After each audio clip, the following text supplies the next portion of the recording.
ଏବେ ବଜାରରେ ବହୁତ ପାଳଙ୍ଗ ଶାଗ ମିଳୁଛି। ଚାଲନ୍ତୁ ଆଳୁ ଓ ପାଳଙ୍ଗ ଶାଗରେ ଗୋଟେ ସ୍ୱାଦିଷ୍ଟ ତରକାରୀ ବନେଇବା।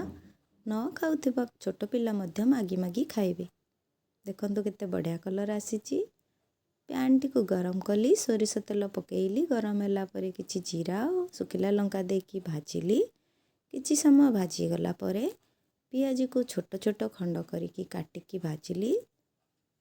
ପିଆଜଟି କ୍ୟାରାମେଲାଇଜ୍ ହେଲା ପରେ ମୁଁ ଆଳୁଟିକୁ ଛୋଟ ଖଣ୍ଡ କରି କାଟିଲି। ଆଳୁରୁ ଯେମିତି ହେଲେ ଚୋପା ଛଡ଼େଇବେ।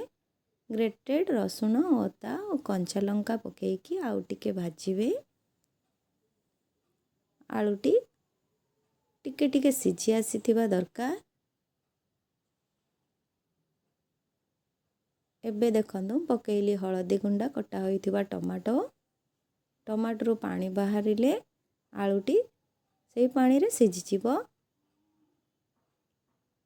ଏବେ ମୁଁ ଘୋଡ଼େଇ ଦେଲି। ଟମାଟୋଟି ଜଲ୍ଦି ସିଝିଯିବ, ଆଳୁ ମଧ୍ୟ ତା ସହିତ ସିଝିଯିବ। ଆଳୁ ପୁରା ସିଝେଇବେନି, 80% ସିଝେଇ ଦେବେ। ଦେଖନ୍ତୁ ମୁଁ ଏବେ ଜିରା ଗୁଣ୍ଡ, ଧନିଆ ଗୁଣ୍ଡ ଆଉ ଗରମ ମସଲା ପକେଇଲି। ମୁଁ ବହୁତ କମ୍ ମସଲା ପକାଏ। ଦେଖନ୍ତୁ ସିଝିଗଲା ପରେ 80% ଆଳୁ ମୁଁ କେମିତି ଏବେ ପାଳଙ୍ଗ ଶାଗ କାଟିକି ରଖିଥିଲି ପକେଇଲି।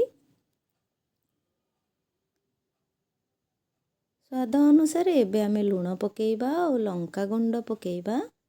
ପାଳଙ୍ଗ ଶାଗ ପକେଇଲି, ଯେହେତୁ ତା ଦେହରୁ ପାଣି ବାହାରିଲେ ଆପଣମାନେ ପାଣି ଦେବେ ନାହିଁ କି ପାଳଙ୍ଗ ଶାଗକୁ ଘୋଡ଼େଇବେ ନାହିଁ। କଲର୍ଟା ଗ୍ରୀନ୍ ରହିବ ନାହିଁ। ଦେଖନ୍ତୁ ହେଇଗଲା, ସେଇ ପାଣିରେ ହେଇଯିବ ତରକାରୀଟି। ଏବେ ଧନିଆ ପତ୍ର ପକେଇକି ତାକୁ ଆହୁରି ସ୍ୱାଦିଷ୍ଟ ବନେଇଲି। ଆପଣ ନିହାତି ବନେଇବେ, ସମସ୍ତଙ୍କୁ ଖୁଆଇବେ। ମୋ ଚ୍ୟାନେଲଟିକୁ ଭଲ ଲାଗିଲେ ସବସ୍କ୍ରାଇବ୍ କରିବେ, ଲାଇକ୍ କରିବେ। ଦେଖନ୍ତୁ ରଙ୍ଗଟି କେଡ଼େ ସୁନ୍ଦର ଆସୁଛି।